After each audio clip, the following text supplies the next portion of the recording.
ماں کی دعا۔ حضرت موسیٰ علیہ السلام نے ایک دفعہ اللہ تعالیٰ سے پوچھا کہ جنت میں میرے ساتھ کون ہوگا؟ ارشاد ہوا فلاں قصاب ہوگا۔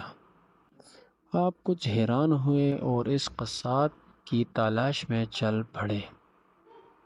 وہاں دیکھا تو ایک قصاب اپنے دکان میں گوشت بیچنے میں مصروف تھا۔ اپنا کاروبار ختم کر کے اس نے گوشت کا ایک ٹکڑا کپڑے میں لپیٹا اور گھر کی طرف روانہ ہو گیا۔ حضرت موسیٰ علیہ السلام نے اس قصائی کی گھر کے بارے میں مزید کچھ جاننے کے لیے بطور مہمان گھر چلنے کی اجازت چاہی۔ گھر پہنچ کر قصائی نے گوشت کو پکایا، پھر روٹی پکا کر اس کے ٹکڑے شوربے میں نرم کیے اور دوسرے کمرے میں چلا گیا۔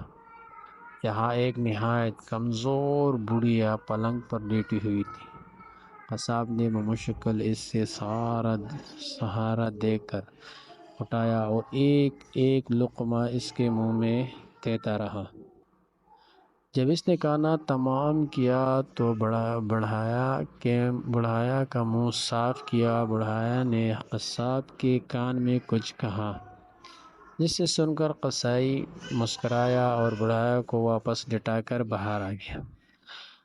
حضرت موسیٰ علیہ السلام جو یہ سب کچھ دیکھ رہے تھے، آپ نے قصاب سے پوچھا یہ عورت کون ہے اور اس نے تیرے کان میں کیا کہا جس پر تو مسکرا دیا؟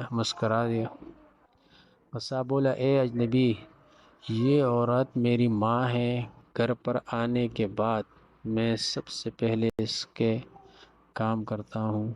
یہ روز خوش ہو کر مجھے دعا دیتی ہے کہ اللہ تجھے جنت میں حضرت موسیٰ علیہ السلام کے ساتھ رکھے، جس پر میں مسکرا دیتا ہوں کہ بھلا میں کہاں اور موسیٰ کلیم اللہ کہاں۔